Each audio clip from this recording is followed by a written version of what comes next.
Hi friends, charging scooties అయితే ఉంటాయి కదా. సో ఇదేని కాదు, ఏ టైప్ ఛార్జింగ్ స్కూటీ అన్నా సరే సో మైలేజ్ అనేది రావడం కోసం కొన్ని జాగ్రత్తలు అయితే మనం తీసుకోవాల్సి ఉంటుంది అనమాట. సో ఇందులోకి సంబంధించినవి కొన్ని డ్యామేజ్ ఉండడం వల్ల సో మైలేజ్ అనేది బాగా ఎఫెక్ట్ అవుద్ది అనమాట. సో అవి ఏంటన్నది నేను మీకు అయితే వీడియోలో చెప్తాను. సో మీ వెహికల్స్ కూడా అవి పెర్ఫెక్ట్గా ఉండలేదైతే చెక్ చేసుకోండి. ఫస్ట్ వచ్చేసినప్పటికి ఏంటంటే వెహికల్కి గాలి ఉంటుంది కదా ఫ్రెండ్స్, టైర్కి ఆ టైర్ ప్రెజర్ అనేది కరెక్ట్గా ఉందో లేదో చూసుకోండి. ఎందుకంటే కనుక ఒకసారి మన సైకిల్స్ని చూసుకోవచ్చు. సైకిల్స్కి అనేవి కనుక గాలి లేకుండా మనం తొక్కితే సైకిల్ అనేది చాలా హార్డ్గా అయితే మూవ్ అవుద్ది ఎదరికి, అవునా? సో వెహికల్స్ కూడా ఈ ఎలక్ట్రికల్ బైక్లకి కూడా ఏమవుద్దంటే గాలి అనేది తక్కువ ఉండడం వల్ల మోటార్ మీద లోడ్ అనేది పడి ఓవర్ ఎంప్స్ కన్జప్షన్ వల్ల మనకి మైలేజ్ అనేది డ్రాప్ అవుద్ది అనమాట. ఓకే, సో ఒక టైర్ గాలి తర్వాత మనం చూసుకోవాల్సింది ఏంటంటే కనుక వీల్ అయితే ఉంది కదా ఫ్రెండ్స్. సో వీల్ అనేది ఈ విధంగా చెప్పి చూడండి, మీకు ఫ్రీగా అయితే తిరగాలన్నమాట వీల్. ఓకే, సో ఇది కనుక ఫ్రీగా తిరగకపోతే మనకి మైలేజ్ అనేది డ్యామేజ్ అయ్యే ఛాన్స్ ఉన్నది. ఒకవేళ ఫ్రీగా తిరగకపోతే ఏం చేయాలంటే ఇక్కడ బేరింగ్స్ అయితే ఉంటాయి ఫ్రెండ్స్ దీనికి. సో బేరింగ్స్ అనేవి చేంజ్ చేయించుకోండి. లేదంటే కనుక కొన్ని వెహికల్స్కి ఏమవుతుందంటే ఫ్రంట్ అనేది డిస్క్ అయితే ఇవ్వడం జరుగుతుంది అనమాట బ్రేక్ కింద.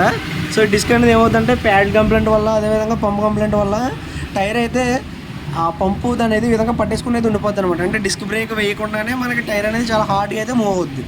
సో దీనివల్ల ఏమవుతుందంటే వెహికల్ మైలేజ్ అనేది ఎఫెక్ట్ అవుద్ది. అదేవిధంగా బ్యాటరీ అనేది త్వరగా పోయే ఛాన్స్ అయితే ఉన్నది. ఓకే, సో వీల్ అనేది విధంగా ఫ్రీగా ఉందా లేదైతే చెక్ చేసుకోండి.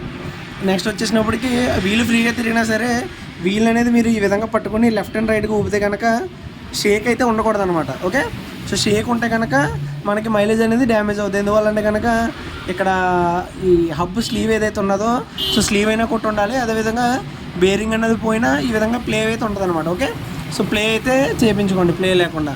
అండ్ అదేవిధంగా బ్యాక్ వీల్కి వెళ్ళినప్పటికైతే సో సేమ్ బ్యాక్ వీల్కి వచ్చేసినప్పుడు కూడా ఈ విధంగా రొటేట్ అయితే చేసి చూడండి. వీల్ అనేది చాలా ఫ్రీగా అయితే మూవ్ అవ్వాలన్నమాట. ఒకవేళ స్టక్ అయితే కనుక దీనికి కూడా బేరింగ్ అయితే ఉంటుంది. అదేవిధంగా ఇది కూడా ప్లే అనేది ఉండకూడదు. ఓకే, సో ఇదంతా బాగానున్నది, బేరింగ్ అనేది బాగానున్నది, అయినా సరే ఇది అనేది ఫ్రీగా తిరగట్లేదు అనుకుంటే కనుక ఈ మోటార్ లోపల స్టార్టర్ కాయిల్ చుట్టూ రస్ట్ అనేది పెరిగిపోతుంది. ఆ రస్ట్ ఏమవుతుందంటే కనుక దీని అనేది ఫ్రీగా అయితే మూవ్ ఆన్ అవుతుంది అనమాట. సో దీనివల్ల మీకు వెహికల్ మైలేజ్ అనేది చాలా అయితే ఎఫెక్ట్ అయిపోద్ది. దీని అయితే మీరు చెక్ చేయించుకోండి. ఒకవేళ మీకు రస్ట్ అనేది ఎక్కువ ఉంటే కనుక సో మోటార్ అనేది ఓపెన్ చేసుకుని రస్ట్ అనేది క్లీన్ చేయించి మళ్ళీ అయితే ఫిట్ చేయించండి. సో మీరు ఈ విధంగా చేస్తే కనుక మీ వెహికల్ మైలేజ్ అనేది పర్ఫెక్ట్గా అయితే వస్తుంది.